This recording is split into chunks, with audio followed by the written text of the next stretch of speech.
Hi there, it's me, the Romanian Regent. So, as you might notice, in the title, I was going to play Ming, and this was like a really cool campaign. It was 250 years long. I had to fight my way through so many wars. I had to bankruptcy build twice. I built up a massive economy with like 700 ducats coming in monthly and like 150 ducats coming from trade and like a massive merchant fleet with like 80 light ships and then like another 20 heavy ships. I had this intricate campaign where I built forts at some point and grinded the Qing army into the ground slowly but surely, and then launched massive battles to fight against them. And eventually, after I get them to zero mandate, I managed to push them, take the southern coast, then take their forts and start pushing north. They start getting partitioned by the surrounding powers.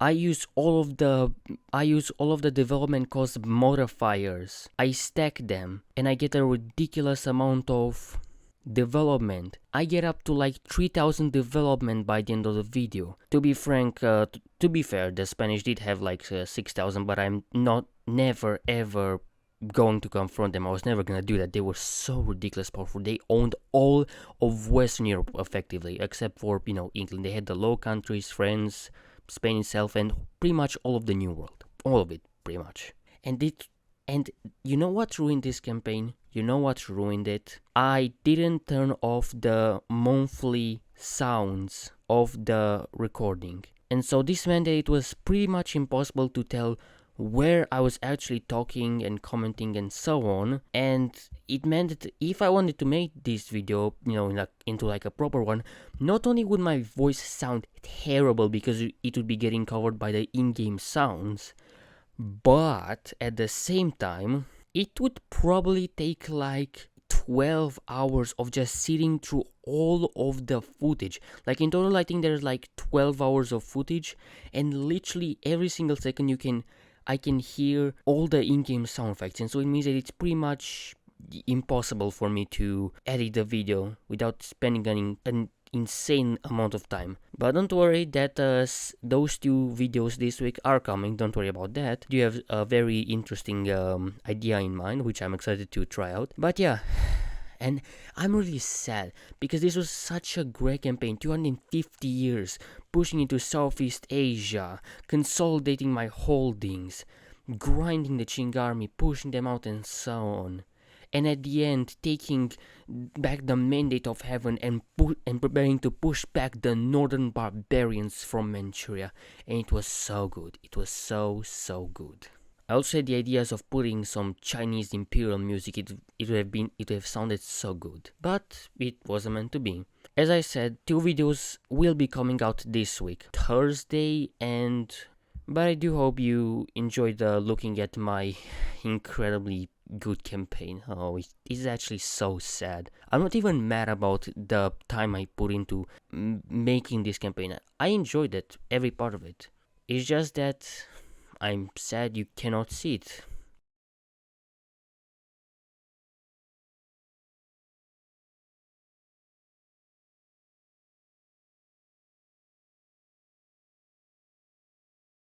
And let's just take a quick look at the ledger. Look at my economy. I have 3,100 development. As I said, I make 800 ducats. Here in Beijing, in the Beijing trade node, I make 224 ducats. My fleet is amazing. Look at that, 70 light ships with a light ship flagship. That sounds stupid. And oh my god, I remember now. I made 60 heavy ships. I could take on the British, honestly. That wouldn't be a problem. So yeah, basically what I did was just push into these zones over here and then into Southeast Asia. Bankruptcy build a couple of times to build up my economy. And I built these level 8 forts. These ones over here. Yep, there you go. All around, literally all of these forts, including here, to grind the Qing army down into the dust. And now as you can see, they're just a relic of their former selves. And this Qing was also unbelievably expansionistic. Like, they took all of this. Look at how much land they took in Central Asia and Northern India. even though they only have this, guess how much development they still have left? 1,600. That is incredible. And yeah, wait, what happened? Oh, they didn't actually have all of France, but they did have a good chunk. Yeah, and as you can see, the Spanish, yeah, they own all of the New World, and they have 10,000 development. 10,000 development. What the hell? And why is the Commonwealth so powerful? Why do you have 5,000 development? Whatever. As I said, we took back the mandate, and it is on the rise. Don't worry, we dealt with the devastation and everything else, and so we are good. But I also invested in these ideas to make my army super powerful. Like, look at this.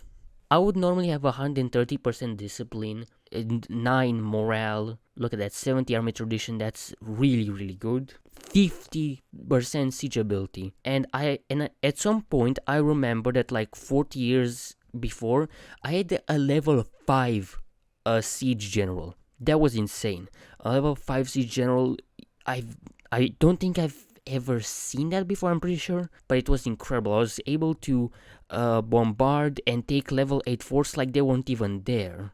And yeah, basically what I did was I just had one stack of 40 cannons in the back row to fill the combat with, and then I just took a lot of infantry and a bit of cavalry to grind the Qing army down into the dust. That's pretty much it. I'm sad that you will not be able to see this campaign, but I just wanted you to at least see what I made of it. If you have any question about other details about this campaign, just leave a question in the comments and I'll answer it pretty quickly. See you next time. I'm sad. And because of that, please click the like button to help me with the trauma. Hey there, if you like this video, don't forget to leave a like and subscribe. I put quite a lot of work into these videos and I hope you enjoy. Bye.